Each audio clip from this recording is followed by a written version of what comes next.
Like in the Star Wars trilogy, we're now in the enjoy aspect. We had an introduction. We've gone through engage. We spent some time in enrich. Now dessert, enjoy. Enjoy is, it's a kind of a mysterious concept, really. I mean, what does it mean to enjoy something? What's happening? What's happening when you like it, when you enjoy it?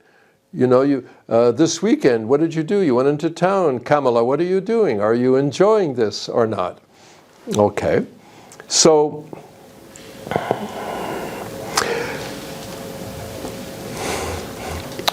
you know, is enjoy really the right word? I like it because E-N, engage. E-N, enrich. E-N, enjoy. Is it really the right word? Yeah, I think so. I think so. Because, you know, motivation. You know, it's, really simply, there are two tugging forces. I don't know if this is too Darwinian or too, you know, Marshall McLuhan even, but you're either attracted to something or you have an aversion to that something. You either want to go to it or get away from it. I guess some people enjoy nasty stuff, but I think most of us don't. That we enjoy, it's a kind of a pleasure, and there are layers of pleasure. And, you know, enjoy, contentment, relief, fun, surprise, there are all of these elements. And I guess we kind of do a little bit of a Trojan horse. Now, I think most of you know about Troy and Helen of Troy and the Trojan horse, but basically, one side rolled in this big horse, which is meant like a big trophy or a big gift, into the fortress of Troy. It's like, wow, that's really great, celebrate, ha ha. They didn't know that inside there were a bunch of soldiers hiding.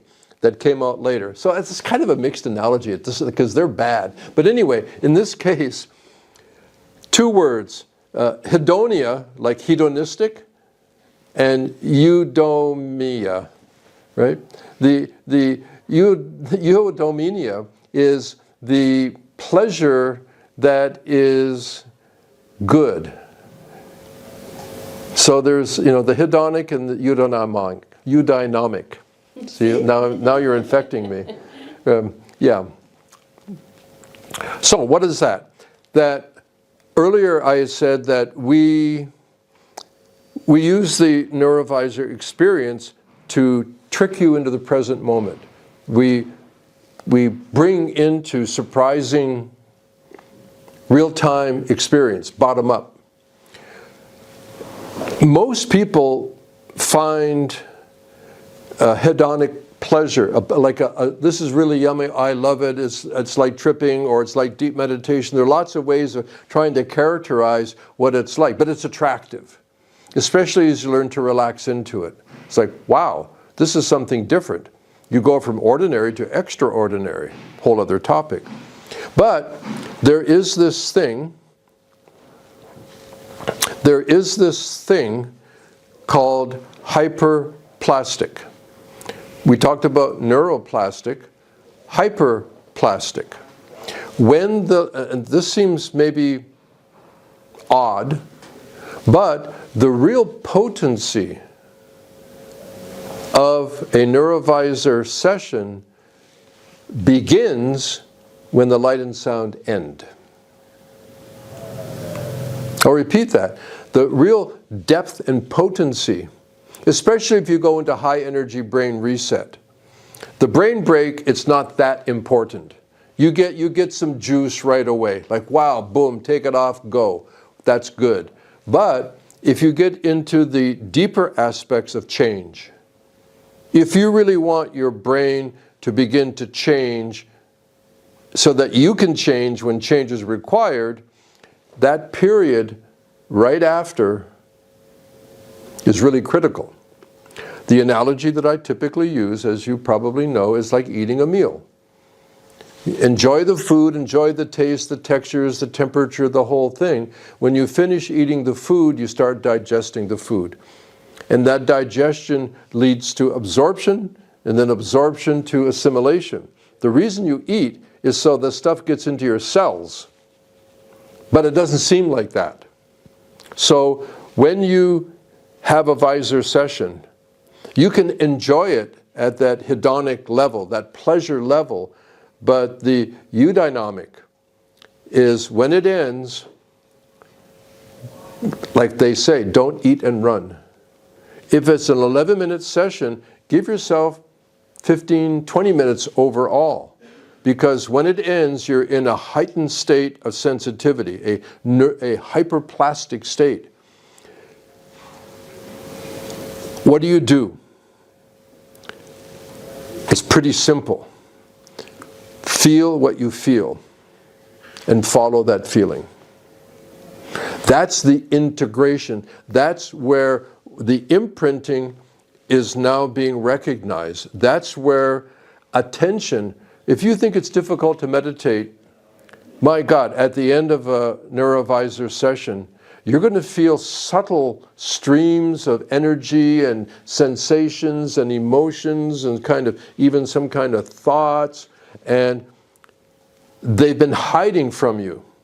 They're right out in the open of your attention. It's so easy to feel these things, and if you simply feel what you feel, because oftentimes we don't even do that, feel what you're feeling and follow the feelings. I guarantee it's going to make a massive impact. You're going to be shocked and surprised at how subtle and potent these things are. And if you've had a hard time, we'll say, going deep, you will begin to appreciate, you'll be able to enjoy, and it isn't just that you subjectively enjoy, it isn't just the hedonism, there is a depth of goodness, there's a depth of discovery that happens that is extraordinary, because you're in an extraordinary potential state. What is oftentimes hard to do, it's magnetized. And you're probably not used to it. That you're going to drop in and drop in. For some of us, we will slip right into a deep sleep, or what seems like a deep sleep. It's okay, it's because we're not used to it. Most of us are stressed. Most of us are sleep deprived. Most of us never really discharge the sympathetic charge. Most of us don't consciously, deeply relax. We're just not used to it. Well, this is an extremely easy way to practice an incredibly important skill that, by and large, most of us don't have. So the enjoy element has a lot of layers of dimensionality. It isn't just enjoy in an evident way. There's a deeper kind of existential satisfaction that you get because of being able to drop, I don't know if it's in or deep, we talk about it spatially, but it's that quality of just being there that is so attractive. So engage, enrich, and I really encourage you, in the enjoy part, when the light and sound end, it's just the beginning of something else that is precious.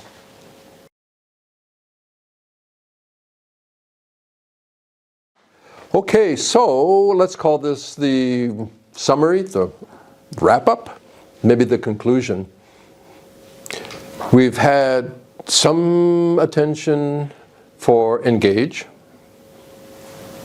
some for enrich, some for enjoy.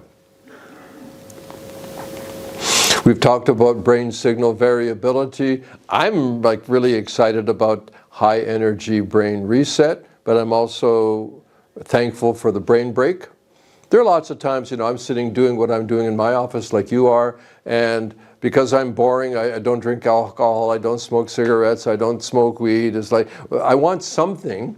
Yeah, I know I could maybe exercise, but I have a massage chair, which is really good.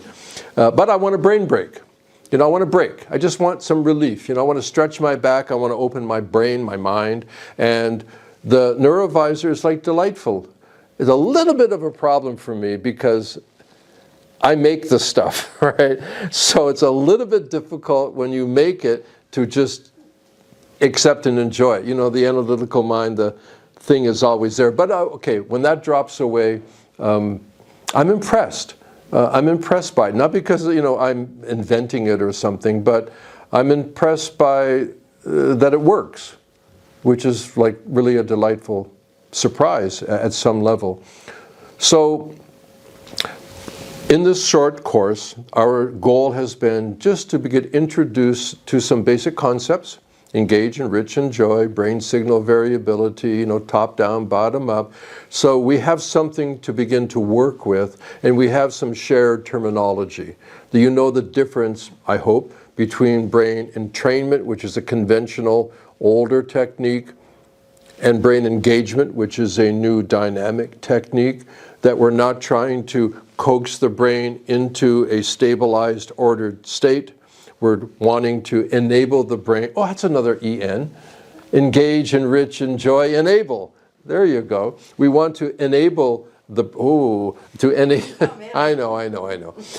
To enable the brain to change when change is required. It's so fundamental. You can be laying in bed.